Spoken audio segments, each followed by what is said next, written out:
তদগ্রে বলি, যারা ইউটিউব করছো, ইউটিউবগুলো বন্ধ করতে হবে।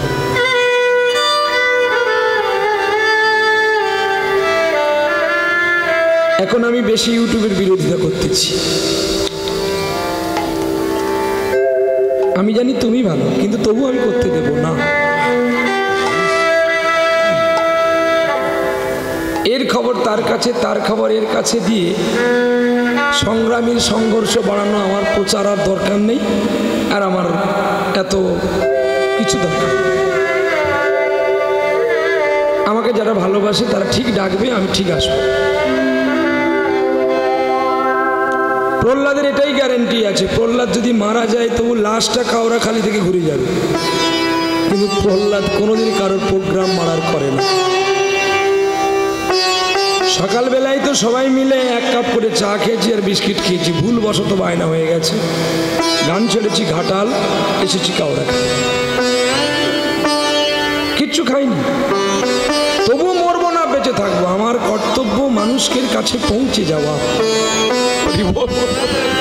তাতে যদি মানুষ আমাকে পিটিয়ে মারে মারুক, কিন্তু আমি মানুষের কাছে পৌঁছবো।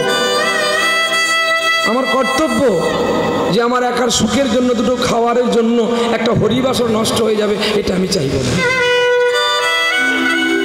আপনারা এখানে খোঁজ নিয়ে নেবেন, গাড়ি থেকে যা নেমেছি একই দেশে ছুটে এসেছি আপনাদের চরণ কমল পাবো বলে। কারণ একটা কীর্তনী অনেকক্ষণ থেকে গাইছে, সে আর কতক্ষণ গাইবে, তারও তো জীবন আছে। তা আমি যখন এসে পড়েছি, কেন সময় নষ্ট করব? তাই আমি ছুটে এসেছি। অনুগ্রহ করে ইউটিউব বন্ধ করতে হবে, তাহলে কীর্তন হবে, নাহলে গাইব না। আমি অনেক অবজেকশন পেয়েছি, আজ পর্যন্ত কেউ আমাকে বলতে পারবে না যে আমি কারো ইউটিউব চ্যানেল থেকে 1 টাকা নিয়ে আমি খেয়েছি। তারা বড় বড় কথা বলে, তাই বাবা আমার ইউটিউব করতে হবে না। যদি কাউরাখালী গ্রামবাসী বলে যে না করতে হবে, আমি আজকের জন্য করে দিয়ে যাব। ভবিষ্যতে কাউরাখালীর মানুষ যদি আমাকে বলে বায়না করবে, আমি আগে বলবো যদি ইউটিউব থাকে আমি গান গাইব না। কারণ আমার তো একটা ব্যক্তিগত স্বার্থ আছে। আমি চাই না যে কারোর মধ্যে সংঘর্ষ লাগুক। দেখবেন আপনার ইউটিউবগুলোতে আমি নাকি প্রত্যেক কীর্তনে আগে গালিগালাজ করেছি। বৈষ্ণব কখনো গালি খায়, কখনো গালি দেয় না। বৈষ্ণব মার খায়, কখনো কাউকে মারে না। বৈষ্ণব অপমান হয়, সকলকে মান দেয়, সে কখনো মানের সন্ধান খোঁজে না। অমানিরা মানদেন যাক এসেছে যখন কীর্তনিয়া আর করতে সদা হরি কীর্তনিয়া সদা হরি। এখানে যত ভক্তগণ আছেন আমি অনুগ্রহ করে বলে রাখি, যারা এখানে যদি থাকেন কেউ বায়না করে বা কোন প্যান্ডেলে কি আছে অনুগ্রহ চিত্তে জানাবেন।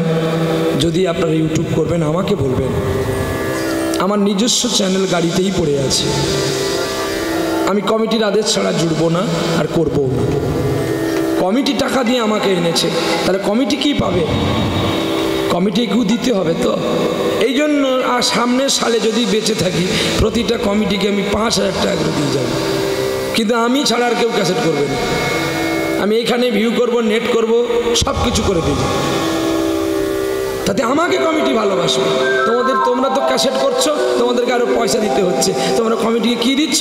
বরঞ্চ কীর্তনে যদি কখনো দাঁত জিহার সঙ্গে যুদ্ধ করতে কোথাও না একটা মিস করে যায়, সেইটাকে তোমরা ভিউ করার চেষ্টা করো, যাতে তোমরা পয়সা কামাবে বলে।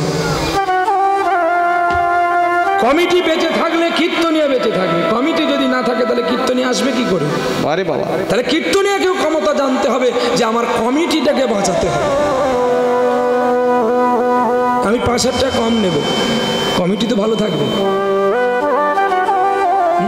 আমার কি প্রয়োজন? আমার আগে যিনি গান করেছেন তিনি ভালো জানুক মন্দ জানুক গোবিন্দের কথা তো বলেছে, তাহলে আমি কেন তার নিন্দা করতে যাব? কখনো না। রাজহংস কখনো জল আর দুধ মিশিয়ে দিলে ও জলটাকে ফেলে দিয়ে দুধটাকেই খায় গো। গিরিশকে বলেছিল না, হ্যাঁ রে গিরিশ, তুই সারা জীবন তো কাঁদলি, কাকে কি দিলি বল তো, তোর বকলমাটা আমাকে দে না রে। গিরিশ ঘোষের ক্যান্সারটাকে নিয়েছিলেন কে? নিয়েছিলেন কে জানো? রামকৃষ্ণ পরমহংস। কতবার ফোন করছে আমার বাবু সোনা, না রে বাবা আমি যাব, তোদের কোনোদিন কষ্ট দেব না, চলো। কলি ঘোর কলি ঘোর কলি ঘোর তিমির গোরা সলে জগজনে ধর্ম করম রহু দূরে। কলিযুগ যত শেষের মথে চলবে, তখন আর ধর্ম বলতে বস্তু কোনো থাকবে না, একটা একটা করে সব হারিয়ে যাবে। তবু এখন মানুষ মানুষকে মানছে, মানুষ মানুষকে চিনছে, হরি কথা শুনছে। আর 5টা বছর পরে দেখবেন, মিলিয়ে নেবেন, যদি আমি বেঁচে থাকি তাহলে দেখা হবে, আর যদি চলে যাই তাহলে দেখা হবে না, দেখবেন। আর 5টা বছর পরে কেউ কাউকে আর মানবে না। কেন?